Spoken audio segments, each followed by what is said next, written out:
Hello everyone, welcome to the IFS concept of the day में आज हम discuss करने वाले हैं इंडिपेंडेंट। तो बेसिकली इंडिपेंडेंट क्या होता है। हम प्रोबेबिलिटी जब पढ़ते हैं तब हमें इवेंट्स के इंडिपेंडेंट के नेचर भी हमें पता होने चाहिए। तो बेसिकली इंडिपेंडेंट और डिपेंडेंट ये फैक्टर होते हैं। Dependent means first of all I discuss with the dependent.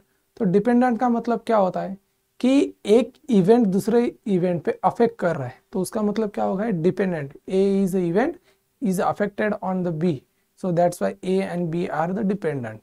Okay, तो independent क्या होता है, event A is not affected on the event B, that called as a independent. So here we are discuss the definition of the independent. So that definition is your independent events are those events whose occurrence is not dependent on any other events. मतलब क्या, दूसरे event पे ऊपर depend कोई नहीं करता।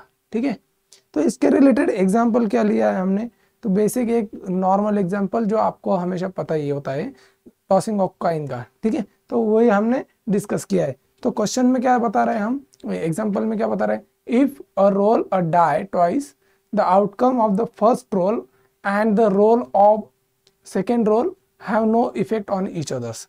मतलब आप डाई वो रोल करते हो या टॉसिंग ऑफ कॉइन का कर लेते हैं हम, ये दोनों कोई एक एग्जांपल कंसिडर करिए आप। अगर डाई रोल करते हो आप तो पहले जो आउटपुट आएगी आपके, ठीक है, इट मे बी 3, 2, 1 और 5, it any one value of between the 1 to 6। तो ये दूसरा हम जब रोल करेंगे डाई, तो इसका पहले वाले का जो आउटपुट है वो दूसरे इसमें अफेक्ट नहीं करेगा।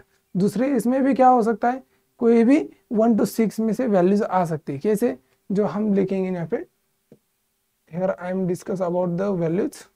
ओके, तो फर्स्ट रोल में क्या आएंगे आपके, तो सैंपल स्पेस में फर्स्ट अगर ट्रायल करते हैं आप, तो फर्स्ट इसमें क्या आएगा आपका sample space 1, 2, 3, 4, 5 and 6। Okay, second इसमें भी क्या आएगा, अगर सेकेंड इसमें भी आप रोल करते हो तो इसके आउटपुट क्या आएंगे, like that. Okay, like that you can say the output of the your rolling of die. पर इसे हम प्रोबेबिलिटी में कैसे लिख सकते हैं, how to write the probability in the form. So probability of A intersection B is equals to probability of A into probability of B. So A and B are not dependent of each others. Okay, they are independent. So आज के लिए ये topic यहीं पे हम discuss कर रहे थे। तो I hope you will understand that topic. Thank you.